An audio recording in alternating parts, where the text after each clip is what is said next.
તો નર્મદા જિલ્લામાં મુશળધાર વરસાદથી ચારે તરફ પાણી ભરાઈ ગયા છે। નીચાણવાળા વિસ્તારોમાં ઘૂંટણસમાં પાણી ભરાયા છે।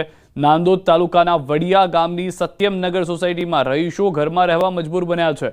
ઘરોમાં પાણી ઘૂસતા સ્થાનિકો ચિંતિત બન્યા છે। ઉપરાંત વડિયાથી કરાઠા જતો માર્ગ પણ પાણી ભરાવાને કારણે બંધ થઈ ગયો છે। આમ છતાં લોકો જીવના જોખમે પાણીમાંથી વાહનો લઈને અવરજવર કરવા મજબૂર બન્યા છે।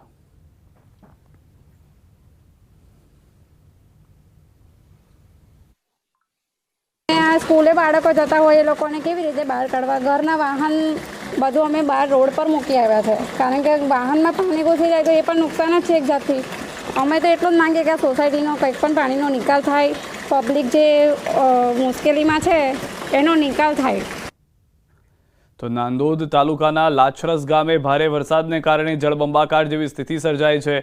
ગાડી પાણીમાં તણાતી જોવા મળી હતી। બીજી તરફ ડેડિયાપાડાથી રાજપીપળા જતા માર્ગ પર આવેલો યાલ ગામનો પુલ ફરી એકવાર તૂટી પડ્યો છે। રોજિંદા જીવન પર પણ અસર પડી રહી છે।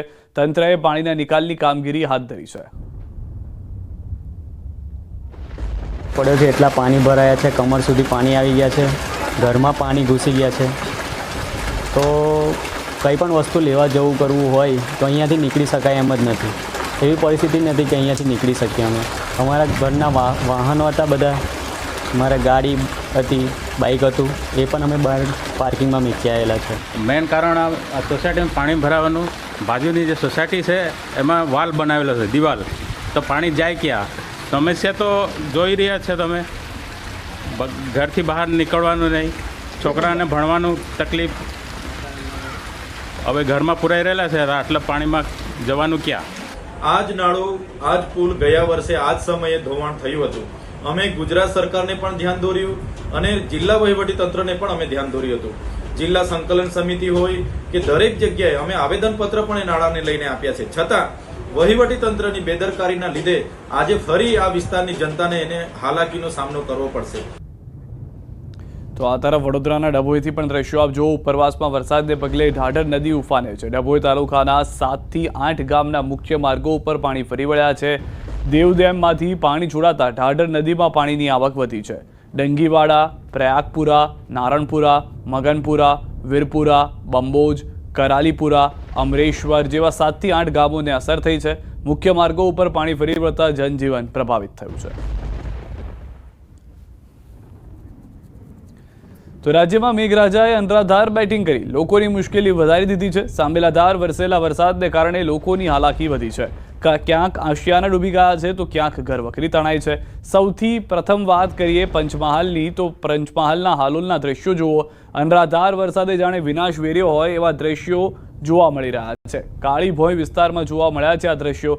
વિશ્વામિત્રી નદીના કાંઠે કાચા મકાનમાં રહેતા શ્રમિક પરિવારના મકાનમાં ધસમસતું પાણી ઘૂસી જતા તમામ ઘરવખરીમાં કાદવ ભળી ગયો છે। પરિવારો માટે શું જમવું અને ક્યાં સૂઈ જવું એવી દયનીય પરિસ્થિતિ જોવા મળી રહી છે। અમે કારીભાઈ વિસ્તારમાં રહીએ છીએ અને એકદમ પાણી આવ્યું ને તો બધું ઘરમાં ભરાઈ ગયું, બધું તણાઈ ગયું। અમે બીકના મારે અમે બધા ભાગવા માંડ્યા। અમે ધાબા પર ચડ્યા, મારા બાથી દોડાઈને બાને લઈને હું દોડી, અમારું અનાજ તણાઈ ગયું, અમારા ગેસના બાટલા જતા રહ્યા, અમારા તેલના, અમારું કેટલું નુકસાન થયું। અમારે ઊંઘવાનું કહે, અમારે ખાવાનું શું, અમારે પીવાનું શું, અમે મજૂરી કરીને ખાઈએ, અમે શેર લાવીને શેર ખાઈએ, આ બધું અમારું નુકસાન થયું અને અમારું બધું તણાઈ ગયું, કશું રહ્યું ને, પલંગ ખાટલા બધું જ। આ કાળીભોય વિસ્તાર છે અને ઘણી વખત આવો વરસાદ આવે છે, પણ આ વખત એટલો વરસાદ બપોરે આવ્યો, આ બધું અમારું સામાન પડી ગયું અને અમે છોકરાને લઈને જતા રહ્યા।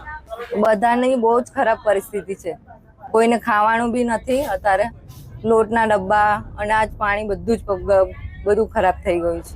હાલોલ શહેરમાં અંદાજિત 3 ઇંચ જેટલો વરસાદ ખાબક્યો હતો, જેને લઈને હાલોલના કાળીભોય વિસ્તારમાં જે શ્રમજીવી પરિવારોના 100 થી વધુ રહેણાંક મકાનો આવેલા છે તેમાં વિશ્વામિત્રી નદીનું પાણી ઘૂસી ગયું હતું। આપણે સીધા દ્રશ્યો બતાવીશ। જે પરિવારો છે તેઓની હાલ દયનીય સ્થિતિ છે। શું ઓઢવું, શું પહેરવું અને ક્યાં ઊંઘવું અને શું ખાવું એ પ્રકારના દ્રશ્યો હાલ જોવા મળી રહ્યા છે। દરેક જે પરિવાર છે તેની આંખમાં હાલ આંસુ જોવા મળી રહ્યા છે। આપ જોઈ શકો છો, આ જે અનાજ છે, ચોખા છે, ચોખાની પરિસ્થિતિ આપ જોઈ શકો છો। બાજુમાં લોટનો ડબ્બો છે, આ તમામ વસ્તુ જે છે તેમાં કાદવવાળું પાણી હતું તે ઘૂસી ગયું હતું, જેને લઈને હાલ સમગ્ર ઘરમાં કાદવના જ દ્રશ્યો જોવા મળી રહ્યા છે. હાલોલમાં જે વરસાદ છે તેણે વિનાશ વેર્યો એ પ્રકારની પરિસ્થિતિનું નિર્માણ થયું છે. હાલોલમાં એક દંપતી હતું જે કેબિન લઈ અને ધંધો રોજગાર કરી રહ્યું હતું. કેબિન સાથે જ જે યમુના કેનાલ છે તેના ધમધસતા પાણીના પ્રવાહમાં કેબિન તણાયું હતું અને દંપતી પૈકી હાલ એક મહિલા છે તેનું પણ મોત નીપજ્યું છે. હાલોલના જે નીચાણવાળા જે વિસ્તારો છે જેમાં શ્રમજીવી પરિવારો જે વસવાટ કરે છે તેઓની હાલત હાલ દયનીય બની છે અને તેઓ હાલ હવે શું ખાવું અને શું પહેરવું એ પરિસ્થિતિ વચ્ચે મદદની અપેક્ષા વ્યક્ત કરતા જોવા મળી રહ્યા છે. રાજેશ જોશી, ન્યૂઝ 18 ગુજરાતી, હાલોલ, પંચમહાલ. આ તરફ દમણના દરિયાનું રૌદ્ર રૂપ દેખાયું. દમણના દરિયા કિનારે આજે વિના વરસાદે પૂર જેવી પરિસ્થિતિ સર્જાઈ. દરિયામાં ભરતી વખતે પાણી કિનારો વટાવી અને રોડ પર ફરી પડ્યા હતા. આ મોટી ભરતી વખતે દરિયામાંથી મોજા ઉછળ્યા હતા.